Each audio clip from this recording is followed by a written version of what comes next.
बिस्मिल्लाहिर्रहमानिर्रहीम। अस्सलाम वालेकुम नाज़रीन। स्टोरी कॉर्नर कहानी घर में आपको खुशामदीद कहा जाता है और आज मैं आपको सांप को दूध पिलाने वाली खूबसूरत लड़की और जिन्नात के खजाने की इंतहाई दिलचस्प और खौफनाक कहानी सुनाने वाली हूँ। कहानी स्टार्ट करने से पहले अगर आप मेरे चैनल पर न्यू है तो जल्दी से मेरे चैनल को सब्सक्राइब कर लें ताकि अच्छी अच्छी कहानियाँ आपको सुनने को मिल सके। तो चले कहानी स्टार्ट करते हैं। रज़िया बस भी करो, अब घर के अंदर जा। कितनी मर्तबा समझाया है कि शाम के वक्त गांव भर में मत फिरा कर। अरे यहाँ पर अजीब अजीब से जानवर निकलते हैं, किसी जानवर ने काट लिया तो लेने के देने पड़ जाएंगे। अम्मा की बात पर मैं हंस पड़ी और कहा कि अम्मा जानवर तो बहुत मासूम होते हैं, फिर वो कोई भी हो। अम्मा कहने लगी कि यहाँ पर सांप फिरते हैं। अब सांप भला कहाँ से मासूम होने लगे। मैं मंडलाती मंडलाती घर पर आ गई। तभी घर के कोने में मुझे सांप खड़ा दिखाई दिया। मैं जल्दी से उसके पास गई। वो सांप बहुत खूबसूरत था, उसकी जिल्द हरे रंग की थी। मैं किचन में गई और उसके लिए एक प्याली में दूध ले आई। मैंने सुन रखा था कि सांप को दूध पिलाने से सांप आपको डसते नहीं हैं। मैंने जैसे ही सांप के आगे दूध रखा तो उसने जल्दी से वो दूध पी लिया।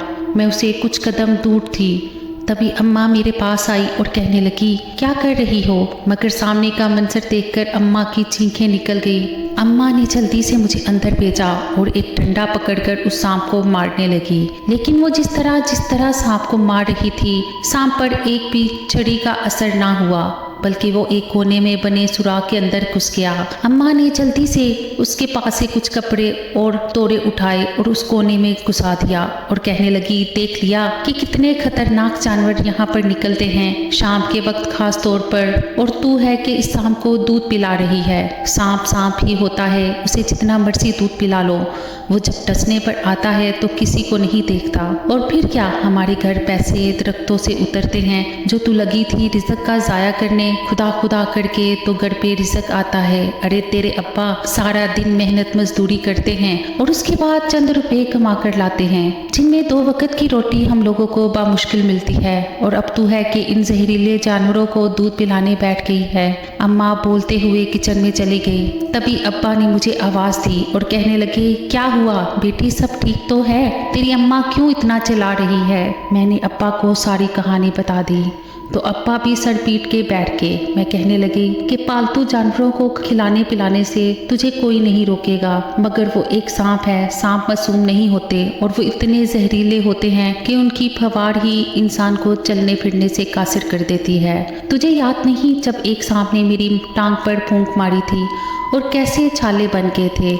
अभी तक इस टांग से लंगड़ा के चलता हूँ। अगली मर्तबा एहतियात करना और ऐसे जानवरों से दूर रहना जो नुकसान पहुंचा सकते हैं। मैंने अब्बा की बात पर संजीदगी से हाँ में सर हिला दिया और अम्मा के साथ जाकर किचन में काम करवाने लगी ताकि अम्मा का भी गुस्सा ठंडा हो जाए। मेरा नाम रज़िया है, मेरी उम्र 40 साल है। मेरे अब्बा एक मजदूर थे और अम्मा घरेलू खातून थी। हम 2 बहन भाई थे और एक मेरे चचा की बेटी हमारे साथ रहती थी। चचा का इंतकाल हो चुका था, इसीलिए उनकी बेटी हमारे पास आ गई। हम दोनों में बहुत गहरी दोस्ती थी। कोई भी उल्टा काम करना होता तो हम दोनों मिलकर करती। मैं और रुखसाना पूरे गांव भर की रौनक थी। हर एक को छेड़ना, किसी के जानवर चुरा कर भाग जाना हम लोगों का पसंदीदा मशगला था। हमारे घर में खुशियाँ ही खुशियाँ थी। सिर्फ एक कमी थी तो पैसे की, मगर वो भी कभी महसूस ना हुई थी क्योंकि कभी अब्बा और अम्मा ने हमें महसूस ही नहीं होने दिया था। ज़रूरियातें ज़िंदगी मुँह से निकलने से पहले ही पूरी हो जाती थी और अगर कभी पूरी ना हो पाती तो हम लोग सब्र कर लेती। मेरा भाई मुझसे छोटा था जबकि मैं और मेरे चचा की बेटी हम उम्र थे, इसीलिए हम दोनों के दिमाग भी बहुत मिलते थे। अक्सर औकात हम दोनों की शिकायतें हमारे गांव के लोग अब्बा के पास लेकर आते हैं और अब्बा मुस्कुराकर कह देते हैं कि अभी बच्चियां हैं, बड़ी होंगी तो समझ जाएंगी। अब उनकी नादानी समझ के उनको माफ़ कर दिया करें। पूरा गांव हमारी शरारतों से तंग था। बूढ़ी औरतें हमारी शरारतें देखकर हंस पड़ती हैं और जवान औरतें हम पर गुस्सा करती। मुझे पढ़ने लिखने का बहुत शौक था, मगर गांव में 5वीं जमात से आगे कोई जमात ही नहीं थी और शहर के खर्चे इखराजात मेरे अब्बा नहीं उठा सकते थे। उस पर चचा की बेटी की भी जिम्मेदारी थी, इसीलिए मैंने अब्बा को ज़्यादा तंग नहीं किया और 5 जमातों के बाद अम्मा के साथ घर के काम करवाने लगी। अब्बा की एक टांग शुरू से ही खराब थी। मैंने जब से होश संभाली थी अब्बा को ऐसे ही देखा था। जब होश आई तो अब्बा से पूछा कि ये इस टांग को क्या हो गया। तब भी अब्बा ने हमें बताया कि वो एक मर्तबा खेतों में काम कर रहे थे, ना जाने कहां से सांप उनके पास से गुजर गया और उसने अब्बा की टांग पे सिर्फ अपने मुंह का लब फेंका था और फिर उसके बाद अब्बा की पूरी टांग एक ही दिन के अंदर अंदर छालों से बढ़ गई। बहुत इलाज करवाया मगर टांग में फ़र्क नहीं आया। अब्बा ने अपनी टांग के इलाज के लिए हकीम, डॉक्टर और ना जाने कौन कौन से नुस्खे आजमाए मगर अब्बा की टांग को आराम ना आना था ना आया। मगर फिर भी अब्बा ने हिम्मत ना हारी। लंगड़ाती टांग के साथ ही वो मेहनत मजदूरी करते रहे मगर उस रोज़ के बाद से अम्मा और अब्बा बहुत डर गए थे। वहाँ हम लोगों को बहुत संभाल के रखते और कहते कि गाँव की मिट्टी कच्ची है इसलिए यहाँ पर ऐसे जानवर निकल आते हैं। कोशिश किया करो कि शाम होने से पहले घर आ जाओ। मगर मैं और रक्साना जब भी बाहर निकलते तो हमें घर आते आते बहुत वक्त हो जाता और अक्सर ही हम दोनों अम्मा से इस बात पर झिड़कें खा रही होती। अब तो हमें आदत हो गई थी। अब तो अम्मा की झिड़कें भी बहुत प्यारी लगती थी इसलिए हम दोनों अम्मा की झिड़कों पर ज़्यादा ध्यान नहीं देते। अपनी ज़िंदगी बहुत पुरसकून तरीके से गुजर रही थी और फिर एक रोज़ एक तूफान आया और हमारा सब कुछ तहस नहस करके ले गया। मैं रात के वक्त सो रही थी कि अचानक मेरे ख्वाब में ढेर सारे सांप दिखाई दिए। मैं एक कोने में खड़ी थी डरी सहमी सी और वो सब सांप मेरी तरफ बढ़ रहे थे। इनमें से एक सांप मेरे आगे आया और उसने मुझे डस लिया। जहर पूरे जिस्म में फैलता जा रहा था और मुझे घुटन महसूस होने लगी। मेरा सांस बंद हो रहा था। मुझे ऐसे लग रहा था जैसे कोई मेरा गला दबा रहा है। मैं बहुत मुश्किल से सांस ले पा रही थी। खींच के सांस लेने के बावजूद जब सांस ना आई तो आंखें मूंद ली। फिर ऐसे लगा जैसे बस अब मज़ीद और नहीं किया जाएगा, जैसे मेरी रूह परवास कर चुकी थी। तभी किसी ने मेरे चेहरे पर पानी का गिलास डाला और मैं एकदम चौंक के उठी। मेरे सर पर मेरी अम्मा खड़ी थी और कहने लगी, अब रात को ख्वाब में ऐसा क्या देख लेती है जो सारे मोहल्ले को इकट्ठा कर लेती हो। अपनी चीखों के जरिए कितनी मर्तबा समझाया है जब रात को सोने लगो आयतल कुर्सी और चारों कुल पढ़ के सोया करो, मगर नहीं, तुम्हें तो शायद मेरी बातों की समझ ही नहीं आती या तुम मेरी बातों को वैसे ही मजाक में ले लेती हो। अम्मा ने सुबह सवेरे ही डांटना शुरू कर दिया था मगर मैं अभी तक अपने होशो हवास में नहीं थी। मुझे अभी भी समझ नहीं आ रहा था कि मैं क्या करूं। मेरे चेहरे पर पसीना ही पसीना था। खौफ के मारे मेरा रंग सफ़ेद पड़ चुका था। तभी रुखसाना मेरे पास आई और आकर कहने लगी, अरे अब क्या हो गया? क्या फिर से बड़ी अम्मी ने तुम्हें डांटा? मैंने रुखसाना की बात का कोई जवाब नहीं दिया। वो भी एकदम परेशान हो गई और कहने लगी, क्या हुआ है रसिया, सब ठीक तो है ना? मेरी आंखों में आंसू थे क्योंकि मैं बहुत बुरे तरीके से डर चुकी थी। मैंने रुखसाना से कहा कि रुखसाना, मैंने ख्वाब नहीं ठीक देखा।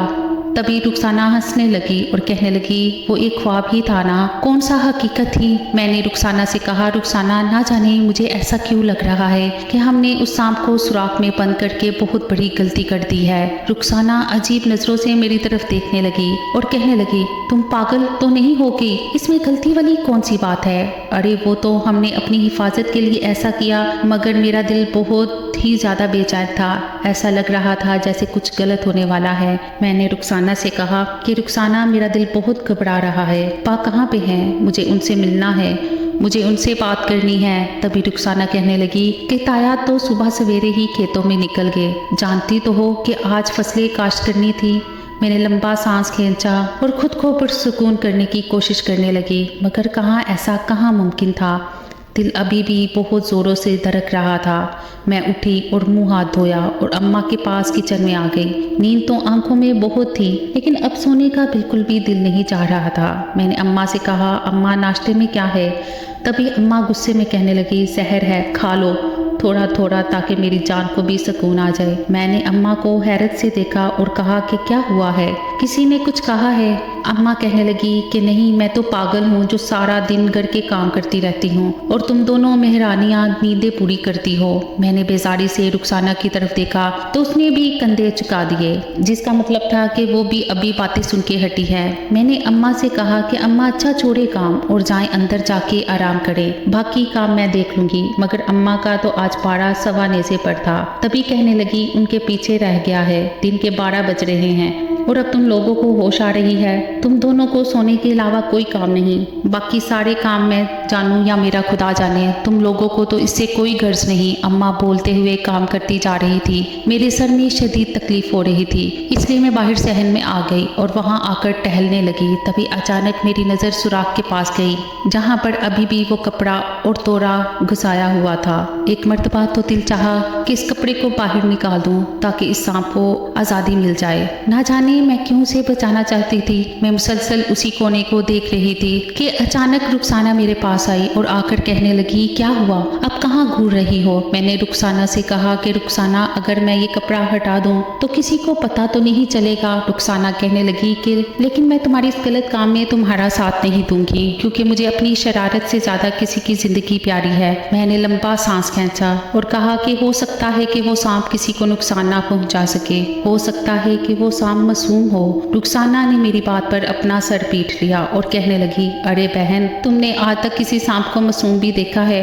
तभी अचानक गांव में अजीब सा शोर मच गया। हर तरफ वबीला मचा हुआ था। शोर आहिस्ता आहिस्ता हमारे दरवाजे के आगे आ रहा था और फिर हमारे दरवाजे के आगे एकदम रुक गया। मेरा दिल जैसे उनके शोर के साथ ही बंद होने को था। मैंने चौंक कर रुखसाना की तरफ देखा तो डरी वो भी बहुत हुई थी कि अचानक हमारे घर के आगे इतना हजूम क्यों आके खड़ा हो गया है। अम्मा और छोटा भाई भी किचन से दौड़ते हुए बाहर आए। अम्मा ने कहा, क्या हुआ है बाहर, क्या तुम दोनों ने फिर से कोई शरारत की है। तभी मैंने जल्दी से सर हिलाया और कहा, नहीं अम्मा, हमने अब कोई शरारत नहीं की, हम तो दोनों यहाँ पर खड़ी बातें कर रही थी। ना जाने ऐसा क्या हो गया कि जो लोगों ने इतना शोर मचाया हुआ है। तभी हमारे घर का दरवाज़ा ज़ोर ज़ोर से खटकने लगा। मेरा दिल बहुत घबरा रहा था। मैंने रुखसाना का हाथ मजबूती से थाम लिया। डरी तो वो भी बहुत हुई थी, क्योंकि आज से पहले कभी ऐसा नहीं हुआ था। गांव भर में हमारे अब्बा की बहुत इज्जत थी। कभी किसी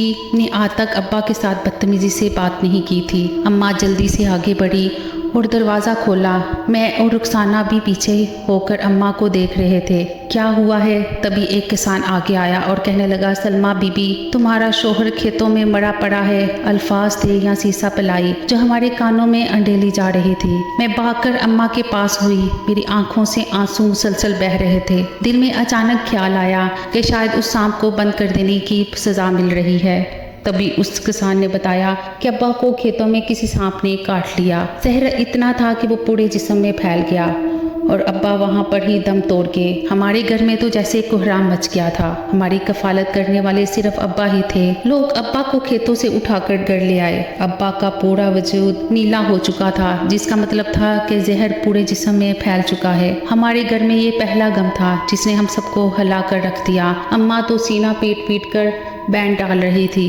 मैं भी बार बार अब्बा को हिलाती और कहती, अब्बा एक मर्तबा आ जाओ, सिर्फ एक मर्तबा, हमें मौका तो दो, तुम्हारी खिदमत कर सकें। रुखसाना का भी रो रो के बुरा हाल था, क्योंकि वो भी अब्बा को अपना ही अब्बा समझती थी। वक्त गुजरता गया और अब्बा की मौत को 4 महीने गुजर गए। अम्मा की इद्दत मुकम्मल हो चुकी थी।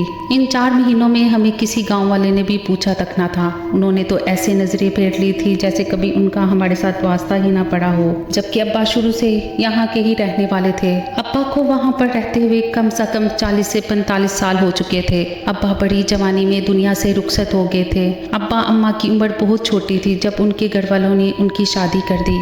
अम्मा इस वक्त 13 साल की थी और अब्बा 16 साल के। 1 साल के बाद ही मेरी पैदाइश हो गई और उसके 2 साल बाद छोटे भाई की। मेरी ज़ुबान को जैसे कफल ही लग गया था। मेरी ज़ुबान बोलने से इनकारी थी। हर कोई कह रहा था कि बड़े बेटी को भी कोई पानी पिला दो और उसे कोई रुला दो, वरना ये मर जाएगी। लोगों की बातें और आवाज़ें मेरे कानों में सुनाई तो दे रही थी, मगर मेरा दिमाग बिल्कुल सुन हो चुका था। मुझे कुछ इल्म ही नहीं था कि मेरे साथ हो क्या रहा है और ना ही इतना होश था कि मेरी ज़िंदगी में कितनी बड़ी कमी आ गई है। होश तो इस वक्त आया जब लोगों ने अब्बा का जनाजा उठाया। मुझे ऐसे लगा जैसे कोई मेरी रूह खींचकर अपने साथ ले जा रहा है। किसी ने मेरा दिल अपने पैरों तले इतने ज़ोर से कुचला है कि मेरा सीना दिल के बगैर ही रह गया। अब्बा का जनाजा उठाया तो मेरे मुंह से पहली और आखिरी चीख निकली और फिर मैं इसी वक्त वहाँ पर बेहोश हो गई। अम्मा की तो अपने होश नहीं थे। भाई जनाजा लेकर जा चुका था। मुझे किसने किस कमरे में पहुँचाया मुझे कुछ नहीं पता था। जिस वक्त मेरी आँख खुली उस वक्त अम्मा मेरे सरहाने बैठी थी तो दूसरी तरफ रुखसाना बैठी थी। अम्मा ने जल्द मेरा माथा चूमा और कहने लगी, अब मेरी बेटी कैसी है, तबीयत ठीक है? मेरी आंखों में आंसू थे, मगर अम्मा के चेहरे पर अजीब सी मुस्कुराहट थी, फीकी सी मुस्कुराहट, जैसे सब खत्म हो जाने के बाद इंसान थक हार कर एक मुस्कुराहट अपने होंठों पर सजा लेता है, जिसे अगर कोई आम इंसान देखता तो उसे वहशत होती। ऐसी मुस्कुराहट मेरी अम्मा ने अपने होंठों पर सजाई हुई थी। मुझे अम्मा की मुस्कुराहट देखकर वहशत हो रही थी, खौफ महसूस हो रहा था। ऐसे लग रहा था जैसे हमारा पूरा घर वीरान हो गया है, हमारे पूरे घर में रौनक ही नहीं रही। हाँ, हमें किसी की नज़र लग गई, हमारे हंसते बसते घर को किसी की नज़र ने खा लिया। नज़र तो फिर इंसान को कब्र तक पहुंचा देती है, और ऐसा ही हुआ। किसी की बुरी नज़र ने अब्बा को कब्र तक पहुंचा दिया। अम्मा बेवा हो चुकी थी, मगर जवान और खूबसूरत थी। लोगों ने जिनके साथ हमने सारी ज़िंदगी गुजारी, मेरे अब्बा ने उनके साथ इतनी भलाई की। अब अब्बा के जाने के बाद अम्मा की तरह अम्मा को तरह तरह की बातें सुनाने को मिल रही थी। कोई कहता अम्मा बदकिरदार है, तो कोई उन पर तरस खाता, और ये दोनों काम ही अम्मा को बहुत बुरे लगते थे। अम्मा का मानना था जब तक किसी को अंदर तक ना जान लो तब तक उस पर भरोसा ना करो, और ना ही उसके बारे में कोई तनकीद करो। मगर ये दुनिया थी, उनके मुंह किस तरह बंद करने थे हम में से कोई नहीं जानता था। 4 महीने अब्बा की बचाई हुई रकम पर गुजर गए, मगर अब हमें आगे का सोचना था। अम्मा कहने लगी, अगर मैं गांव के लोगों के कपड़े सीना शुरू कर दूं तो फिर भी हमारे पास कुछ पैसे आ जाएंगे। मैंने अम्मा से कहा, अम्मा अब क्या आप लोगों के कपड़े सियोगी? ये बात मुझे किसी सूरत गवारा नहीं। अम्मा कहने लगी कि अब तुम्हारे अब्बा नहीं हैं जो हमारे लाड और हमारी ज़रूरियात पूरी करें। मैंने रुखसाना की तरफ देखा तो वो भी कहने लगी, ताई अम्मा मैं आपके साथ मिलकर बच्चों के कपड़े सिया करूँगी और आप बड़ों के सी लेना। मैंने अम्मा से कहा, मैं रुखसाना मिलकर कपड़े सी लिया करेंगे, आप कपड़े मत सीना। आपकी तबीयत तो पहले ही ठीक नहीं रहती, उस पर इतना बोझ अपने कंधों पर लेना कोई अच्छी बात नहीं है। अम्मा कहने लगी, तुम दोनों को काम पर लगाकर खुद क्या करूँगी? तभी मेरी आंखों में आंसू आ गए, क्योंकि अम्मा अब्बा के जाने के बाद बिल्कुल चुप सी हो गई थी। ना हमें किसी बात पर झिड़कती और ना ही किसी बात से रोकती। मैंने अम्मा से कहा, अम्मा आप पहले जैसी क्यों नहीं हो जाती? एक तो अब्बा के जाने से हम लोग दुखी हैं, उस पर आपका ऐसा रवैया हमें और परेशान कर रहा है। खुदा के लिए आप तो ठीक हो जाएं। अम्मा कहने लगी, मेरी सारी खुशियाँ, मेरी मुस्कुराहट, मेरी बातें, मेरी ख्वाहिशात तुम्हारे अब्बा के साथ ही चली गई। मैंने अम्मा से कहा, अम्मा जाने वालों के साथ तो जाया नहीं जा सकता ना, तो क्यों आप ऐसे नडाल हुई फिर रही हैं? खुदा के लिए ठीक हो जाएं, हम आपको ऐसे नहीं देख सकते।